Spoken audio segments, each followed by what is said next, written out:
하나님, 하나님 감사합니다. 이 시간에도 주 음성 듣기 원합니다. 주님 말씀해 주시고 이 시간에 말씀 전하고 듣는 가운데 모든 회방하려는 어둠의 권세들 우리 안에 간팍함과 완악함과 하나님 대적하여 높아진 모두 이론과 얽매인과 묶인 것들 예수님의 이름으로 파쇄되고 떠나갈지어다. 오직 성령님만 이곳에 환영하고 초청하고 모셔드리고 인정하고 의지하오니 영광으로 임하시고 다스리시고 충만케 하시며 주의 나라가 임하여 주시고 뜻이 하늘에서 이루어진 것 같이 땅에서도 이루어지며 주께서 예비하신 각 심령 안에 30배, 60배, 100배 차고 넘치는 의엠에 가득하도록 이 시간 주장하시고 역사해 주옵소서.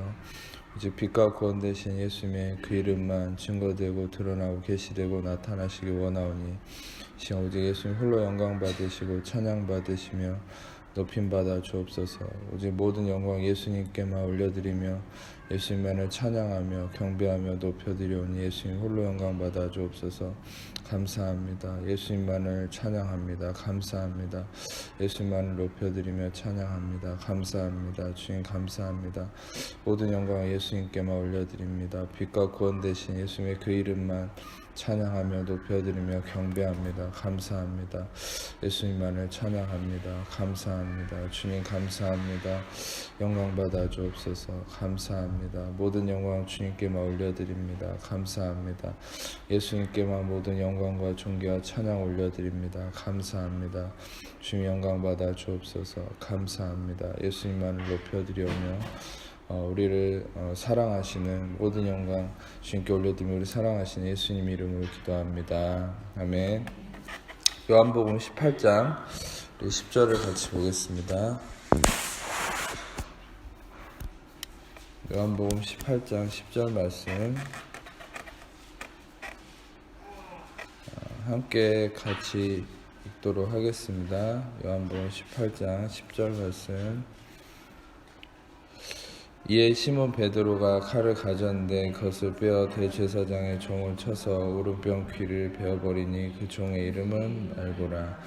우리가 예수님이 잡혀가시는 이 상황에 이 종의 귀를 베드로가 칼을 쳐서 잘라버린 사건이 요한복음 18장하고 누가복음 22장 두 곳에서 나오고 있는데 실상 여기서만 이 종의 이름을 밝히고 있습니다. 요한만이. 그런데 그것도 이제 깊은 의미가 있지만 먼저 이 상황을 보게 되면 베드로가 칼을 가지고 이 대제사장의 종의 귀를 잘랐는데 실상 우리가 상황적으로 보게 되면 이 귀를 자른 거는 원래 의도한 바는 이 베드로가 의도한 바는 목을 자르려고 했겠죠. 그것은 이 사람을 죽이려고 했던 겁니다. 그런데 어찌됐든지 이 사람이 피했든지 어찌됐든지 하나님이 이 상황을 주관해서 이 사람을 귀가 잘리게 한 거예요. 그러니까 이 성경에서 얘기하고자 하는 아주 귀한 진리가 여기에 내포되어 있는 거죠. 귀가 잘린 건 우연히 잘린 게 아니라 하나님이 이 상황을 의도한 바라는 거죠. 그래서 귀가 잘리겠는데 이 귀가 잘린 것이 도대체 어떤 의미가 있는 것인가. 실상 여기서 이 대제사장의 종의 귀가 잘렸다는 의미는 귀라는 것은 헬라어로는 오티온인데 이것은 히브리어가 더 정확한 의미를 가지고 있어요. 그것은 오젠이라고 해서 이 귀는 여러분들 히브리어적 문화적인 의미로는 순종을 의미하는 신체 기관. 그러니까 오젠은 아잔이라는 말에서 나왔는데 이것은 순종을 의미하는 겁니다. 그러니까 다시 말하면 이 대제사장의 종이라는 것도 어떤 의미가 있습니까? 실상 여기서 대제사장의 종이라는 것을 밝혔다는 것도 의미가 있거든요. 이것은 율법의 최고의 권위자, 그 율법의 최고의 권위자의 영향력 아래 있는 이 존재의 어떤 귀를 잘라버렸다. 그리고 율법의 최고의 권위자라는 이 사람의 종이라는 것은 어떤 의미가 있습니까? 최고의 순종의 의미를 갖고 있는 거죠. 자기들이 얘기하는 순종. 그러니까 이들은 자신들의 순종에 매여 있는 어떤 그 율법 아래 있는 존재인데 그 사람의 오른편의 귀를 또 베어버린 건데 오른편이라는 것은 덱시오스라고 그래서 이것은 권력이나 힘을 의미하거든요. 그러니까 이것은 그들이 얘기하는 어떤 권력, 힘과 그들이 얘기하는 순종에 대해서 무엇인가가 그들의 그 모든 것들을 베어버렸다. 근데 베어버렸다는 것은 단순한 커트의 의미가 아니라 이것은 끊거나 중단하다라는 스탑이라는 의미가 있어요. 그러니까 여기서 또 영적인 귀한 의미는 여러분 이제 누가는 심지어 이 그러니까 누가복음에 쓰였으니까 누가는 이 귀를 베어버린 사람을 언급하지 않습니다. 근데 요한은 말고라는 것도 얘기하고 베드로라는 것도 얘기하거든요. 근데 실상 우리가 알아야 될 것은 이제 전에도 한번 흥미로운 부분이니까 나누자면 전에도 예수님이 꼭 데리고 다녔던 제자의 삼총사가 있습니다. 그것은 베드로와 요한과 야고보 이 세 명을 늘 예수님 데리고 다녔거든요. 근데 그 이유가 있어요. 베드로와 요한, 야고보의 이름을 여러분이 보시면 베드로는 바위라는 돌이라는 의미가 있습니다. 그리고 요한은 이 요하난이라고 해서 이것은 그레이스 은혜를 의미하고 이 야고보는 야코프라고 해서 이건 서플란트 즉 이거는 교체하다라는 의미가 있거든요. 그러니까 예수님은 요한복음 1장에서도 언급했듯이 율법은 모세로부터 말미암았지만 은혜와 진리는 예수 그리스도로 말미암았다. 율법은 모세로부터 주어졌지만 은혜와 진리는 예수 그리스도로 말미암아서 존재되었다. 즉 예수님은 이 은혜가 바로 율법에서 교체되다. 그러니까 율법이 은혜로 교체되었음을 예수님은 나타내는 것이죠. 제자들을 통해서. 성경은 이름 하나하나에도 하나님이 성령의 영감 안에서 그것이 의미하는 진리를 내포하고 있는 것이라고 말씀드렸죠. 그런데 실상 이 말고라는 것도 이따가 좀 나누겠지만 여기서 이 베드로가 칼을 가지고 이 말고의 귀를 베었다. 베드로는 율법을 의미합니다. 돌에 새긴 죽게 하는 율법의 조문.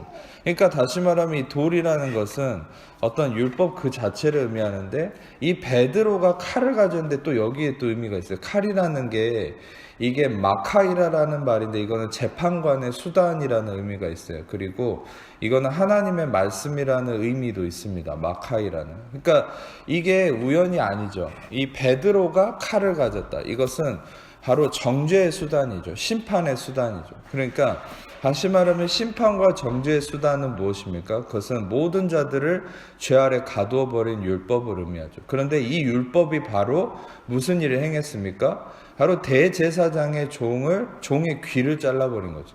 그러니까 다시 말하면 율법의 최고 권위자, 율법의 최고의 순종의 사람들이라고 일컫는 이 율법의 대표자가 되는 부분을 이 순종을 의미하는 것을 스탑시켰다, 중단시켰다라는 것이죠. 실상 여러분 우리가 이 말씀을 통해서 이 말씀 안에 하나님이 말씀하고자 하시는 엄청난 진리가 있는 것이에요. 그것은 예수님이 잡히시기로 한 이 십자가의 사건은 무엇을 의미합니까?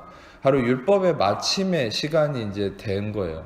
그러니까 다시 말하면 그 전까지 율법 아래서는 모든 사람들이 나의 힘과 나의 권력과 나의 순종으로 하나님께 나아가려는 그것이 바로 율법 아래 갇혀 있지만 여전히 자기의에 빠져 있는 온전한 순종을 이루지 못하지만 자기는 순종했다라고 여김받기 원하는 인간의 가장 나약한 모습이 바로 이 당시의 상황이었던 거죠. 근데 예수님은 그것을 다 무너뜨리려고 하신 것이 바로 십자가의 사건이지 않습니까? 그런데 그 십자가의 사건과 연관돼서 일어난 사건이 바로 이것이고 이것은 무엇입니까? 이 사건은 바로 율법이 이 대제사장의 종의 귀를 잘라버린 거죠. 다시 말하면 이제까지 율법 아래서 자신의 권위와 자신의 순종을 자랑했던 자들의 그 순종, 그 권위를 바로 이 율법이 바로 중단시켜 버린다라는 거예요. 그러면 그 이후에 예수님이 이루신 건 뭡니까? 로마서 10장 4절의 말씀처럼 그리스도는 모든 믿는 자에게 의를 이루시기 위해서 율법의 마침이 되셨느니라. 여러분 중요한 것은 예수님이 바로 율법을 이루시고 마침이 되신 것인데 이 당시까지는 자신들이 율법을 이루고 마친다라고 생각을 했던 거죠. 그래서 실상 이 사건을 통해서 하나님은 무엇을 보여주십니까? 율법 그 자체가 율법을 자랑하는 자들의 그 순종과 그 힘을 막아버리고 잘라버렸다는 것이죠. 할렐루야. 네, 이해가 되십니까? 우리가 말씀을 좀 같이 좀 더 보면서 좀 도움을 얻도록 하겠습니다. 마태복음 15장 2절에서 9절 말씀 마태복음 15장 2절에서 9절 말씀을 교독하겠습니다. 저부터 읽겠습니다. 당신의 제자들이 어찌하여 장로들의 전통을 범하나이까? 떡 먹을 때에 손을 씻지 아니하나이다.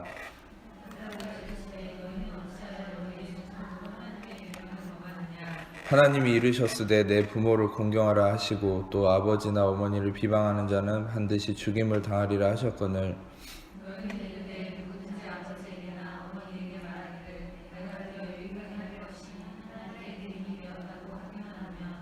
그 부모를 공경할 것이 없다 하여 너의 전통으로 하나님의 말씀을 폐하는도다.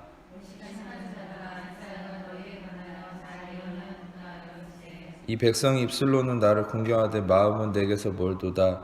사람의 계명으로 교훈을 삼아 가르치니 나를 헛되이 경배하는도다 하였느니라 하시고, 여기서 아주 중요한 이 부분은 어떤 부분입니까? 이 율법주의자들이 예수님의 제자들이 율법대로 손을 씻지 않고 먹는다고 비판하니까 예수님이 도리어 역으로 비판하죠. 그것은 너희들은 겉으로만 율법을 지키려고 하고 너희 마음에는 하나님에 대한 마음의 진실함이 없다는, 그러니까 너희들이 지키려고 하는 율법의 그 온전한 순종이 진짜 순종이냐는 거예요. 그거는 가짜라는 거예요. 왜냐하면 여기서도 얘기했듯이 너희는 이르되 누구든지 아버지에게나 어머니에게 말하기를 내가 드려 유익하게 할 것이 하나님께 드려지게 됐다라고, 그러니까 하나님께 보이기 위한 거죠. 하나님께 잘 보이고 그냥 부모를 공경했다 이러고 난 율법을 지켰다고 얘기하는 거예요. 근데 마음은 없다는 거예요. 마음은 진짜로 부모를 공경함이 없다는 거예요. 그러니까 예수님은 매번 얘기했죠. 너희가 율법을 지켰다 하지만 마음으로도 음욕을 품으며 간음했고 마음으로도 누군가를 미워하면 이미 살인한 거다. 마음으로 한 것까지 확대했다는 건 뭡니까? 인간은 다시 말하면 자기를 속이는 거죠. 하나님을 속이려 한 거고, 하나님이 그러나 속지는 않지만 중요한 것은 완전한 율법을 순종함이 아니라는 거죠. 근데 인간은 그것을 순종했다 얘기하고 내가 순종의 최고봉이다 얘기했던 게 바로 인간의 육신이고 자기인데 예수님이 이거를 비판하는 거죠. 그러면서 예수님이 이사야 29장 13절에서 14절을 인용을 했죠. 그게 여기 마태복음 15장 7절에서 9절 말씀인데, 이사야가 예언하기를 이 백성이 입술로는 나를 공경하되 마음은 멀다. 사람의 계명으로 교훈을 삼아 가르치니 나를 헛되이 경배한다. 이것을 한번 찾아보겠습니다. 이사야 29장 13절에서 14절 스크린으로 보시면 됩니다. 같이 읽어보겠습니다. 시작. 주께서 이르시되 이 백성이 입으로는 나를 가까이하며 입술로는 나를 공경하나 그들의 마음은 내게서 멀리 떠났나니 그들이 나를 경외함은 사람의 계명으로 가르침을 받았을 뿐이라. 그러므로 내가 이 백성 중에 기이한 일 곧 기이하고 가장 기이한 일을 다시 행하리니 그들 중에서 지혜자의 지혜가 없어지고 명철자의 총명이 가려지려. 자, 13절을 보면은 아까 언급된 대로, 마태복음에 언급된 대로 이 백성이 나를 입술로는 공경하지만 그들의 마음은 떠났고 나를 경외함이 뭘로 가르침을 받았다는, 사람의 계명. 그러니까 아까 마태복음 15장을 제가 전에도 설교했지만 하나님의 계명이 있어요. 하나님의 계명이라는 게 있어요. 누구도 여기에 흠을 낼 수 없고 더할 수도 없고 뺄 수도 없어요. 완전한 율법이죠. 그런데 사람의 계명이라는 거, 장로의 전통을 사람은 다시 만들어서 하나님의 계명을 훼손시켰다는 거예요. 여러분, 그것도 교회에도 똑같이 그게 나타났죠. 교회의 전통, 교회의 어떤 교리, 교회의 문화. 실상 여러분들 이것이 우리는 말씀 안에서 제대로 분별이 돼야 되는 게, 우리가 진짜 성경적 진리인지 그게 교회의 하나의 문화나 전통인지를 잘 분별할 수 있어야 돼요. 때로는 많은 사람들이 어떤 하나님의 말씀의 진리가 아닌데 하나의 교회 전통이나 문화인데 그것을 진리인 것처럼 받아들여서 지키는 사람들이 너무 많아요. 그걸 율법화 시켜가지고 마치 그걸 안 하면 저주받고 죽을 것처럼. 목사들도 그런 걸 가지고 사람들을 비판하고 정죄하는 경우가 많지 않습니까? 그게 바로 여러분 로만 카톨릭 시대에도 그런 게 이게 허다했죠. 다시 말하면 이 일반 성도들의 눈을, 성경을 다 읽지 못하게 해서 라틴어로 번역해서 성경을 읽지 못하게 하고, 성경을 알지 못하는 사람들은 교황과 이 사제들의 말만 진리로 믿었거든요. 근데 그들은 무엇으로 그들의 마음을 이끌었습니까? 성경의 진리가 아니라 교회의 전통. 그 당시 로만 카톨릭의 전통은 뭐였습니까? 이교도들의 전통이 엄청나게 교회 안에 들어와 있었거든요. 지금 실상 우리가 부활절이라고 지키는 뭐 달걀의 문화나 그런 것도 다 여신사상에서 나온 거거든요. 그래서 저는 달걀을 쓰지 않는데 실상 그런 것들이 다 이 로만 카톨릭 시대에서 이어져온 잘못된 문화라는 거예요. 실상 교회의 전통, 사람의 전통, 사람의 문화. 여러분, 이것이 우리는 루터가 종교개혁을 일으킬 때 바로 그런 것들을 무너뜨린 거예요. 지금 여러분 우리 내면도 마찬가지. 진짜 내 안에 있는 교회의 교리적인 부분이 성경적 진리의 기반을 둔 부분인 건지, 내가 하나의 교회 문화를 진리로 착각하고 있는지를 여러분이 실상 분별할 수 있어야 되는데, 어떤 면에서는 그런 것들을 가르쳐주지 않아서 또 몰라서 실수하는 부분들이 많이 있다는 거죠. 실상 여러분들이 알아야 될 것은 우리는 사람의 전통이 아니라, 사람의 계명이 아니라 하나님 분명히 하나님의 계명, 완전한 율법 그 자체를 내세우신 거예요.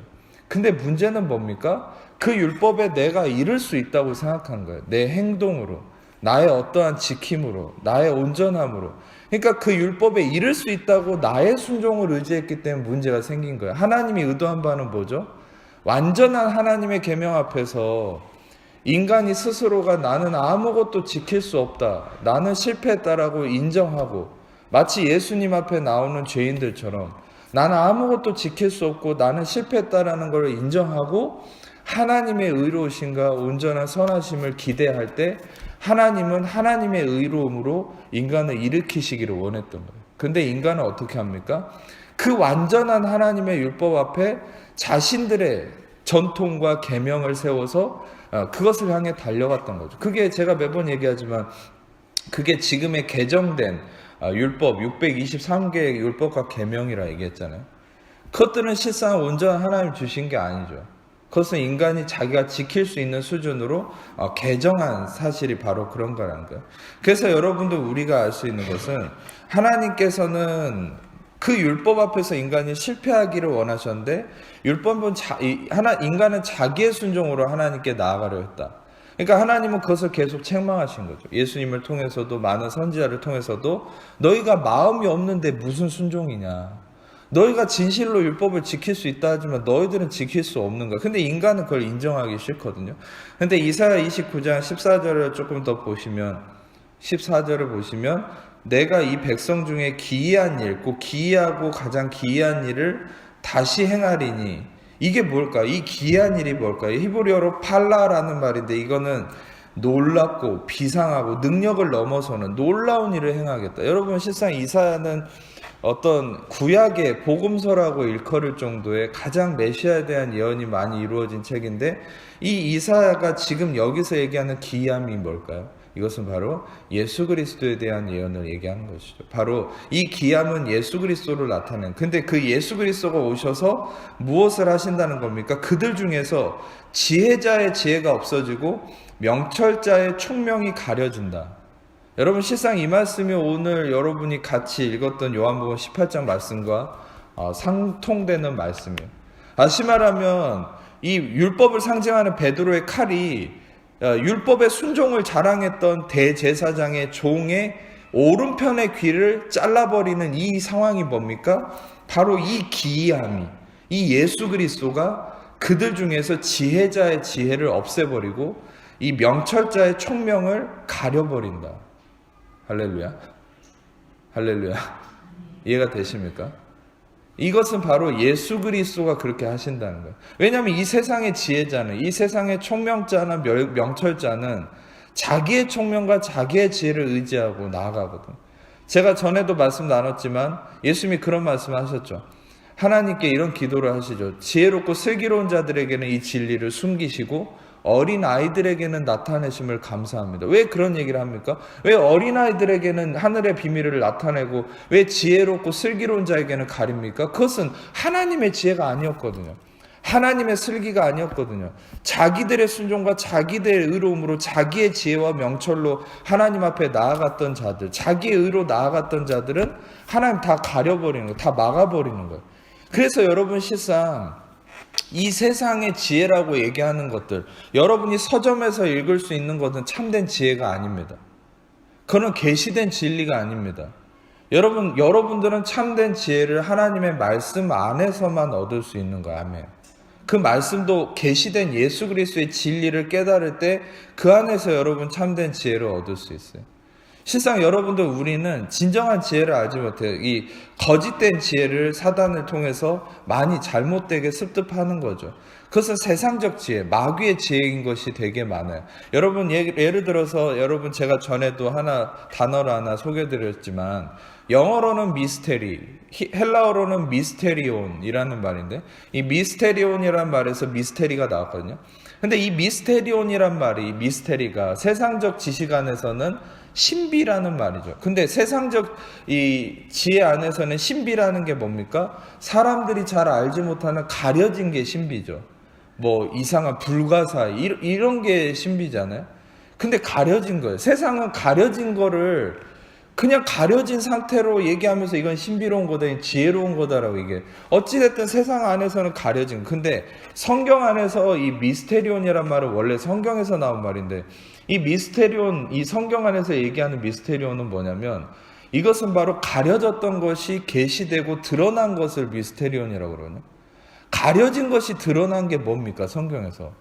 바로 여러분 구약에 가려졌던 것이 신약에서 드러나고 다시 말하면 옛것 안에 숨어있는 그 새것 바로 우리가 알고 있는 그것이 뭡니까? 바로 예수 그리스도죠. 바로 여러분 우리는 온전한 진정한 미스테리오는 바로 예수 그리스도라는 거예요. 아멘. 그것은 세상은 가려져서 보지 못한다니까요. 세상에서는 미스테리온 이 예수 그리스도가 신비예요. 근데 이 바울이 언급했던 단어의 미스테리온은 근데 이 신비는 우리에게만 계시된 거예요. 예수 그리스도가. 그러니까 여러분 다시 말해 우리는 예수 그리스도 참된 지혜와 진리를 우리는 말씀의 복음 안에서만 교회 안에서만 그걸 얻을 수 있는. 그러니까 여러분들 지혜를 얻기 위해서 또 하나님의 말씀을 찾으시고 그 말씀의 복음을 깨달음으로 참된 지혜에 이르기를 축복합니다. 여담이지만. 근데 중요한 것은 여러분 예수 그리스도의 진리가 어떻게 임한다는 겁니까? 예수 그리스도가 이 땅의 모든 지혜와 명철을 닫아버린다. 바로 아까 베드로가 종의 귀를 잘라버린 것처럼. 실상 이들의 이 종의 귀를 잘라버린 거 하나님은 우리의 의가 기반된 우리의 순종을 원하지 않는다라는 것이죠. 그러면 목사님 우리가 순종하는 것이 다 헛된 것입니까? 이렇게 얘기할 수 있어요. 우리가 로마서 9장 말씀을 한 번 더 참고적으로 좀 보겠습니다. 로마서 9장 30절에서 33절 말씀 같이 읽겠습니다. 시작.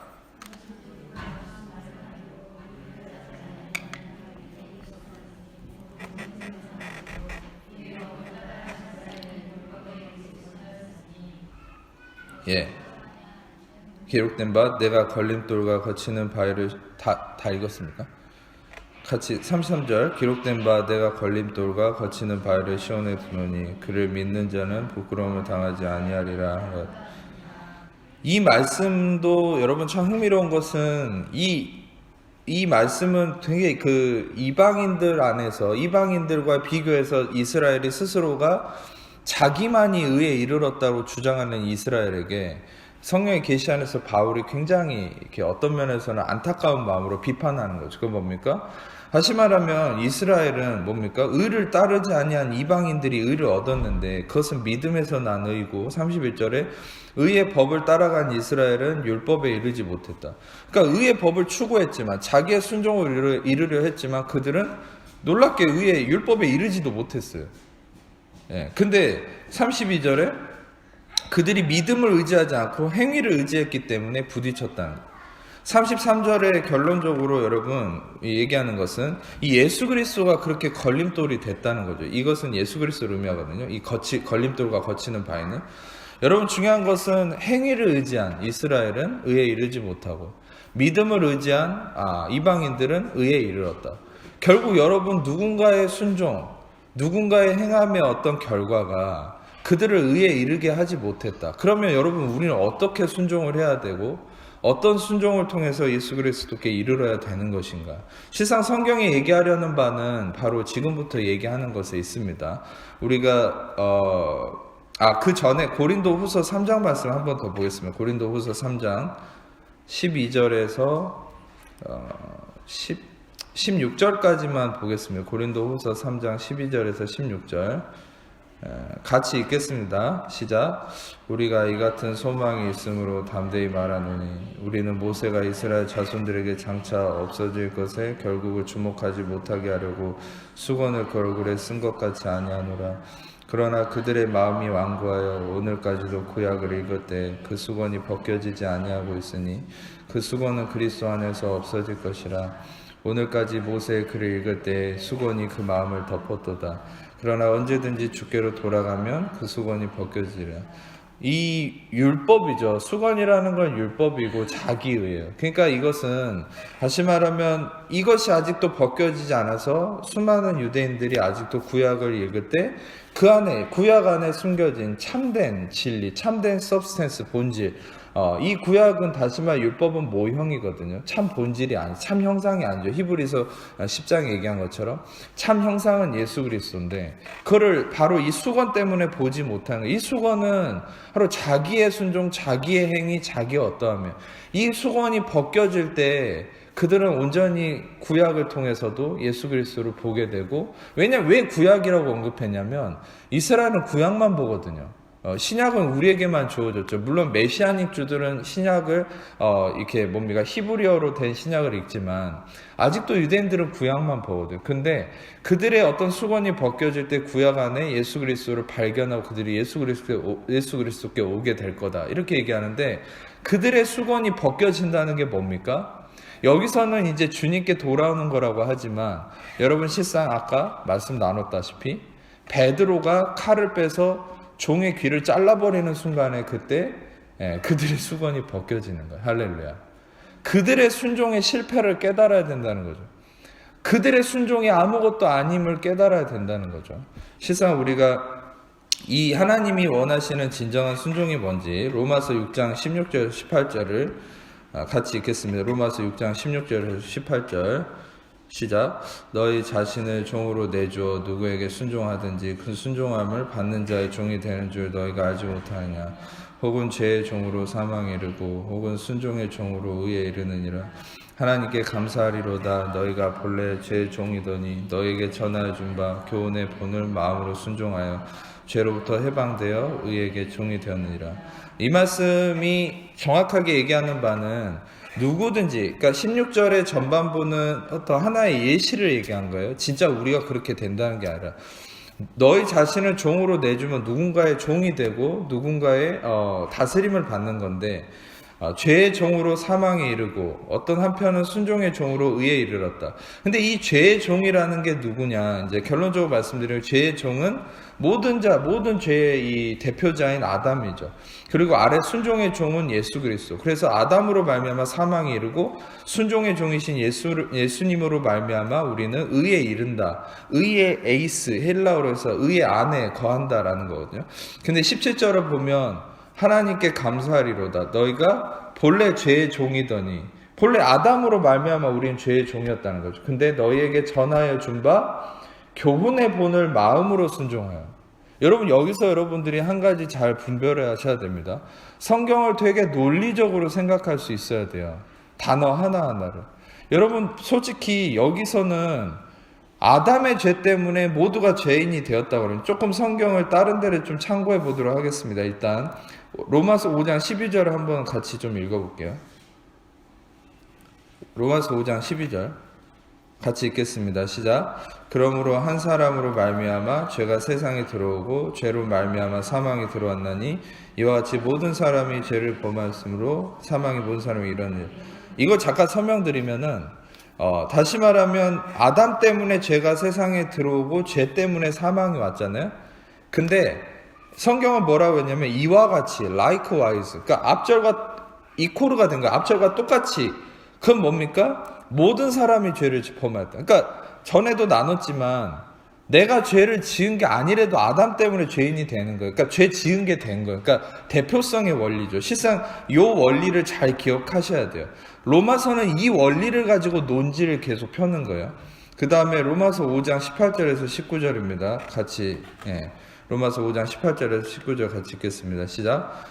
그런즉 한 범죄로 많은 사람이 정죄에 이른 것 같이 한 의로운 행위로 말미암아 많은 사람이 의롭다 하심을 받아 생명에 이르렀느니라. 한 사람이 순종하지 아니함으로 많은 사람이 죄인 된 것 같이 한 사람이 순종하심으로 많은 사람이 의인이 되려. 여기서 이제 명확하게 이 원리의 이 뼈대가 되는 걸 얘기하는 거죠. 모든 것이 예수 그리스도 아담의 이 대표성의 원리로 지금 설명을 하는 거예요. 순종의 원리는 율법처럼 내가 순종해서 의에 이르고 내가 순종을 못해서 죄에 이르는 것을 로마서는 얘기하는 바가 아닙니다. 로마서는 아담 때문에 모두가 불의함에 이르렀고, 그러니까 아담의 불순종 때문에 모두가 죄에 이르렀고, 예수 그리스도의 순종으로 모두가 의에 이르렀다. 요 한 가지를 뼈대로 얘기를 하고 있는 거예요. 요것을 잘 생각하면서 다시 로마서 6장 16절에서 18절로 넘어가면은, 여러분 요 전제 안에서 생각해 보세요. 그러면 17절을 보면 교훈의 본을 마음으로 순종했다라는 게, 여러분 생각해 보세요. 내가 마음으로 뭔가를 받아들여서 순종해서 이것도 의에 이르는 걸까요? 여러분 실상 성경에서는 인간의 마음은 항상 더러운 것뿐이고 이 마음에서는 온전한 하나님의 순종을 이룰 수 있는 것이 아니라고 얘기하거든요. 이 마음 안에 하나님이 창조하시는 새 창조의 빛이 임할 때만 이 마음을 통해서 빛의 열매가 나오는 거지, 우리가 마음으로부터 뭔가를 행하는 것이 아니라는 거죠. 우리가 마음에서 뭔가 순종을 이끌어내는 것이 아니라는 것이죠. 할렐루야. 잘 따라오고 계십니까? 그런데 중요한 것은 여기서는 교훈의 본을 마음으로 순종했다라는 게 뭡니까? 이것은 다시 말하면 이 마음의 순종이라는 것은 내가 마음으로 뭔가를 순종을 막 이렇게 이끌어내는 그런 의미가 아니라, 아까도 로마서의 그 배경적 진리를 설명했던 것처럼 이 마음 안에, 내 마음 안에 또 타락해 있고 뭔가 썩어 있는 항상 혼란이 가득한 내 마음 안에 빛을 받아들이는 거예요. 할렐루야. 아멘. 빛을 받아들이는 겁니다. 그 빛을 받아들일 때 그 빛에 의해서 내가 열매가 나타나는. 근데 우리 마음의 빛을 받아들인다는 게 뭡니까? 우리 마음 안에 이것은 바로 예수 그리스도의 그 진리의 말씀을 받아들이는 거죠. 제가 매번 설명하듯이 이 순종이라는 것은 제가 휘파코에, 즉 이것은 휘포라는 어떤 뭐뭐 아래에 있다. 아코, 경청하다. 다시 말하면 순종이라는 휘파코에는 뭐뭐 아래서 경청한다는 얘기거든요. 다시 말하면 이것은 정확하게 형상화된 것이 그 마리아와 마르다의 얘기에 나온 것처럼 마리아가 예수님 발치에서 그 은혜의 말씀을 계속 들었던 그 모습. 다시 말하면 예수님의 은혜의 말씀 아래에 있는 것이 여러분들이 온전한 순종인 것이에요. 아멘.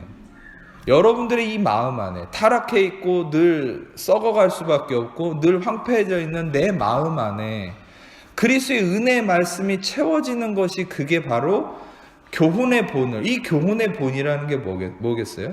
이게 바로 은혜의 말씀이죠. 바로 은혜의 진리, Gospel of Grace죠.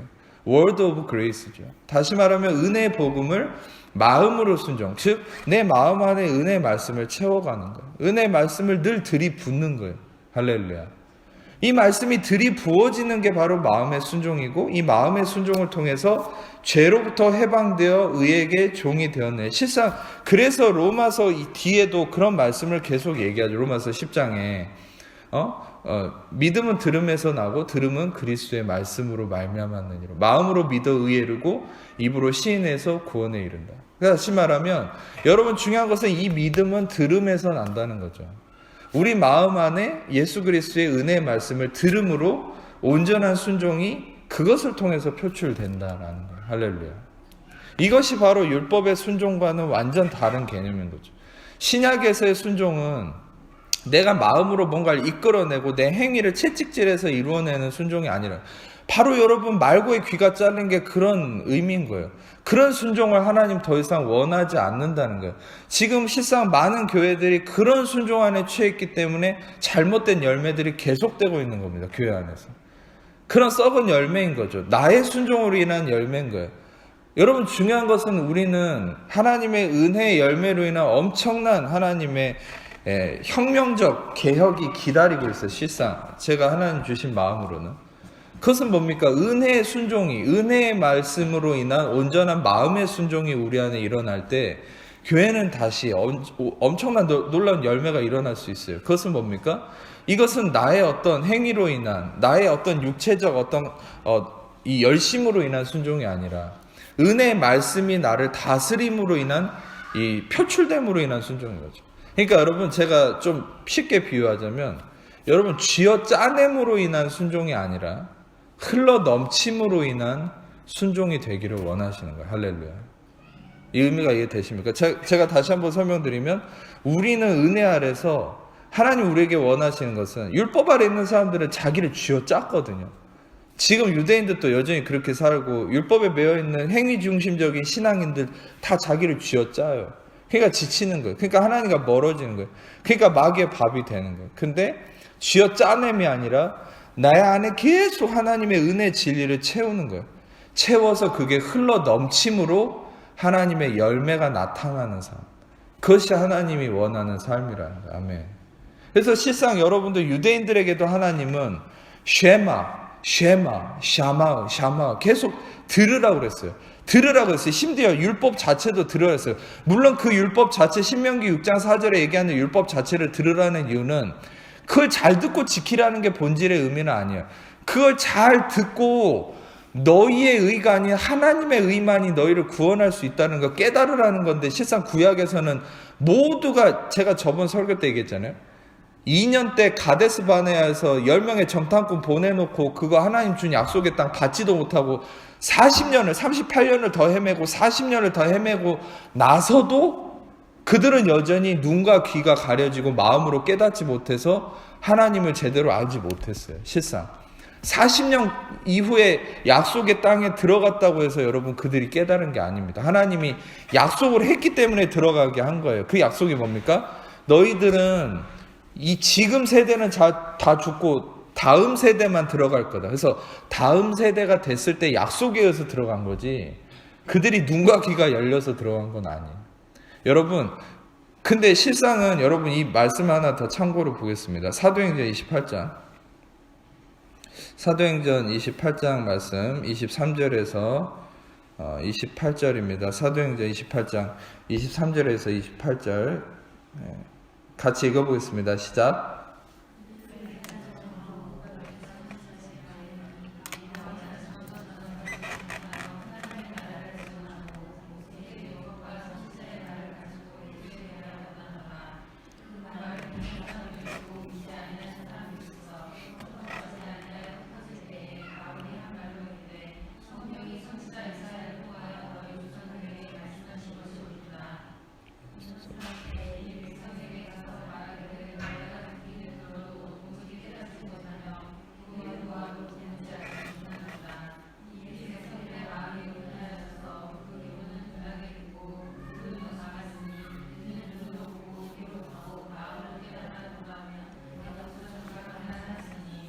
그런즉 하나님의 이 구원이 이방인에게로 보내진 줄로 알라. 그들은 그것을 들으려 하더라. 바울이 여러분 하나님의 사람인 바울이 로마의 마지막 사역을 할 때 2년간 자기 셋집에서 어떻게 사역했냐면 그가 유숙하는 집에 사람이 다 찾아오는데 아침부터 저녁까지 여러분 설교 1시간 넘어가면 힘드시죠. 근데 바울은 아침부터 저녁까지 강론하고 하나님 나라를 증언했다고 그래요. 그리고 어떤 내용을 설교한 겁니까? 모세 율법과 선지자의 말을 가지고 예수에 대해서 권하다. 할렐루야. 여러분 매번 말씀드리지만 우리가 들어야 될 말씀의 핵심 뭐냐면 모세 율법과 선지자 모든 성경 안에서 예수 그리스도에 대한 그 말씀을 우리는 전하고 들어야 되는 거예요. 실상 제가 전에도 요한복음 5장 말씀을 계속 나눴지만 너희가 성경에서 영생을 얻는 줄로 생각하고 성경을 연구하거니와 이 성경은 나에 대해서 증언하려는 것이다. 예수님은 말씀하셨거든요. 성경 말씀은 예수에 대한 것을 나타내기 위해서 쓰여진 것이고 창세기 첫 자부터 요한계시록 마지막 자까지 실상 예수 그리스도에 대한 것을 증언하고 나타내는 것을 예수님도 하셨지만 선지자들도 했지만 바울도 했고 은혜 복음이라고 얘기하는 제가 얘기하는 은혜 복음이라는 게 뭡니까? 이것은 바로 모든 말씀 안에서 예수 그리스도를 드러내는 것이 할렐루야. 아멘. 아멘.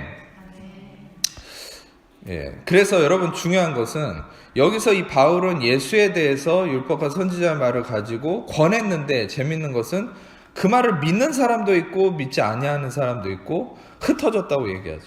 그러니까 중요한 것은 진리를 얘기하고 놀라운 하나님 나라의 말씀을 얘기하는데, 여러분 중요한 것은 믿지 않는 사람도 있다는 거예요. 그러니까 그게 뭡니까? 눈과 귀가 가려져 있다는 거죠. 그러니까 인간의 어떤 실존은 그렇습니다. 진리를 보아도 보지 못하고 들어도 듣지 못하고 마음으로 깨닫지 못하는, 이게 인간의 안타까움. 그래서 하나님은 하나님 사람들을 통해서 계속 전하게 하신 것이죠. 수많은 이 성경의 역사 가운데서, 또 교회의 역사 가운데서 지금도 실은 은혜의 말씀은 계속 울려 퍼져야 되는데, 실상 마귀는 동일하게 다른 전략을 짜는 것이죠. 그건 뭡니까? 이 은혜의 말씀에 인간의 행위를 섞어서 인간의 행위를 동일하게 전하게 함으로 이것이 섞여져서 이 온전한 진리가 희석되게 하는 거죠. 실상 여러분, 우리는 하나님의 이 온전한 순종, 하나님의 온전한 진리의 말씀을 왜 계속해서 우리의 마음에 새기고 나아가야 되냐면, 여러분, 우리가 행위로 하는 것은 하나님이 그것에 열매를 주지 못하기 때문이에요. 여러분, 제가 마지막으로 말씀드리지만 요한복음 15장의 포도나무와 가지의 비유는 우리의 실존을 정확하게 얘기한다고 말씀드리지 않았습니까? 가지가 할 수 있는 게 뭐가 있습니까? 가지는 아무것도 온전한 것을 이룰 수 없죠. 그것을 나무가 하는 것이죠. 나무가 양분을 이끌어내서 가지를 통해 열매를 맺는 것이죠.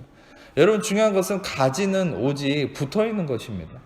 가지가 자기의 노력으로 열매를 열심히 순종해서 열매를 내는 것이 아니에요.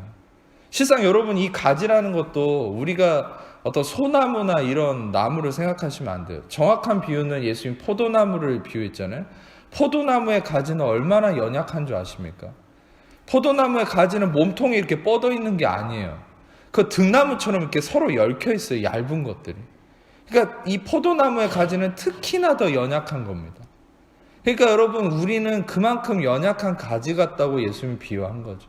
근데 그것은 무엇입니까? 이 가지가 스스로가 뭔가를 열매 맺는 것이 아니라 바로 포도나무 대신 그 나무의 본체가 열매를 이루어내는 것이고, 우리는 그분께 붙어있는 삶이다. 즉 우리는 우리의 온전한 순종의 종이신 예수 그리스도 안에 거하는 것이 하나님의 온전한 뜻이라는 것이죠. 말씀을 마지막에 요것만 좀 나누고 마치도록 하겠습니다. 신명기 15장 16절에서 17절 말씀을 같이 보겠습니다. 신명기 15장 16절에서 17절 같이 읽겠습니다.